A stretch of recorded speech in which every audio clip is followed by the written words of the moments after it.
Stephanie Yong, and I am a design thinking specialist. Currently, I own my own company called Stephanie Yong Consulting, which is a very creative name.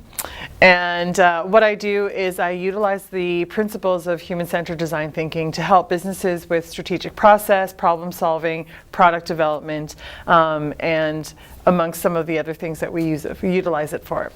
So today I want to talk about how to determine whether or not your business idea is going to be valuable and how to come up with a business idea in the first place. So when I started doing research on human-centered design thinking, it is a process that was sort of modeled by the D School out of Stanford University. And so that's where predominantly my research comes from, is from the D School and the lessons that they teach and the courses they teach in human-centered design thinking. So one of the things that I always stress to business students or people or new entrepreneurs is, what's the problem you're trying to solve in terms of your business?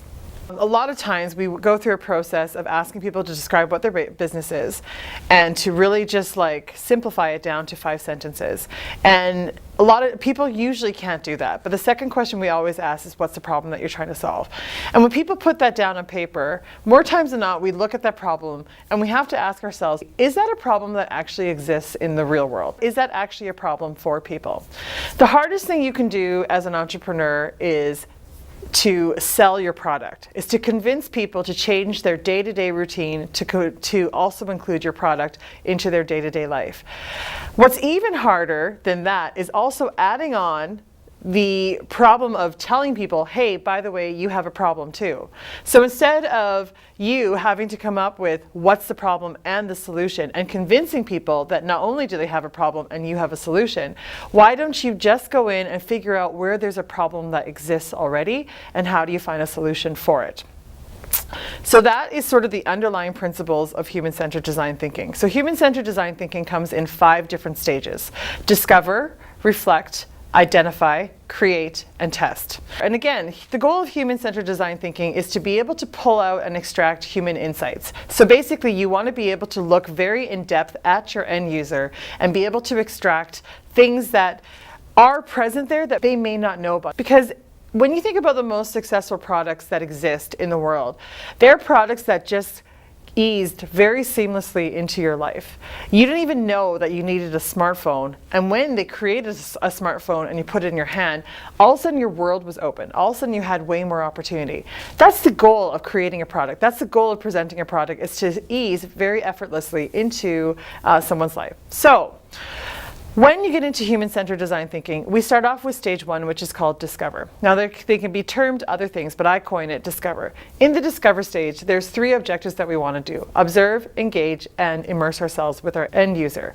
So observe. Basically what we do is we go out and we watch people. We watch how people interact. We watch how people function. We watch how people react to things. We watch how people make decisions and prioritize what they want to do and how they want to do it.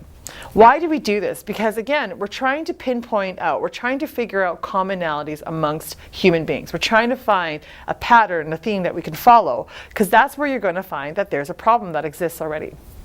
We also work on engaging with our end user as well, and that can come in different forms. You can either spontaneously engage with someone. You can just sort of walk up to a person and ask them, hey, I have a few questions, can I talk to you about this? Or it can be something that's quite planned.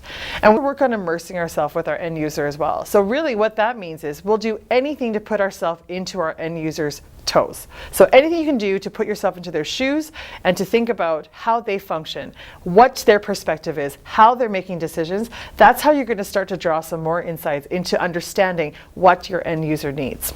So that's stage 1, discover. Stage 2 is called reflect. So we call it reflect because that's when you take the data that you gathered from stage 1 and start to organize it and look for, again, themes, patterns, and insights. So what we're trying to do here is really start to understand where people have some commonalities. For example, if you were in a grocery store and you noticed that grocery carts were hard to pull out and they were hard to separate, and then you saw that as a running theme over and over and over again, that's something that you can start clustering into a category. People have a trouble with unattaching shopping carts. So that might be a common theme or pattern if you're observing that. So what we want to do here again is organize our data into a way that we start to make some rhyme and reason out of these very, very messy notes that we took.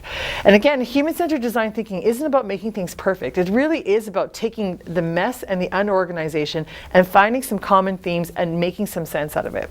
So we spend a lot of time in stage 2 reflect, organizing data, looking at data, drawing out some insights until we can create an action statement. Now we're focused. Now we know exactly what we want to solve. We've watched humans, we've observed them, we've picked out patterns and themes, so now we have an action statement of where we can move forward. So we move on to stage 3, which is called identify.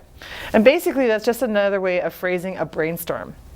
So in design thinking, our stress isn't on one problem equals one solution. We're very much about one problem equals 50 solutions. This is the time to really be creative and push ourselves out of our boundaries, to push ourselves out of the box and to think very creatively. How many solutions can I come up with for this one problem? Why do you want to do that? Because you really want to give yourself endless possibilities of how you can take this idea and turn to something else.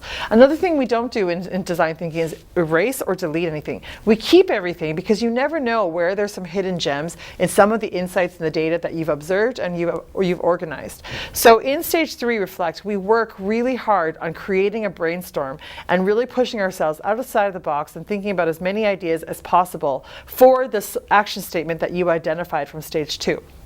Once you do that, you select an idea that you came up with in the brainstorm. And again, you don't have to select one idea. You can select a few based on some reasons. What can we build the best prototype for? Who are we trying to please? Who do we want to test this out with? Do we want to build an experiential prototype, or do we want to build something that's more of a storyboard? So really putting a lot of thought into selecting the idea you chose and why.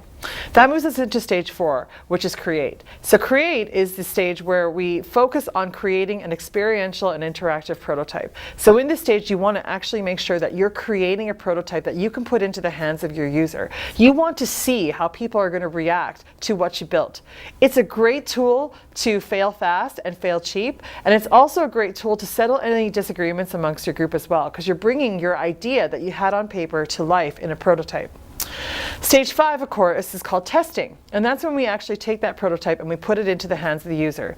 We go back and utilize a lot of the methods from stage 1, discover, like people watching, taking notes, engaging, asking the right questions in testing, because we want to be able to get as much feedback as we can possibly get from our end users and integrate that back into our idea.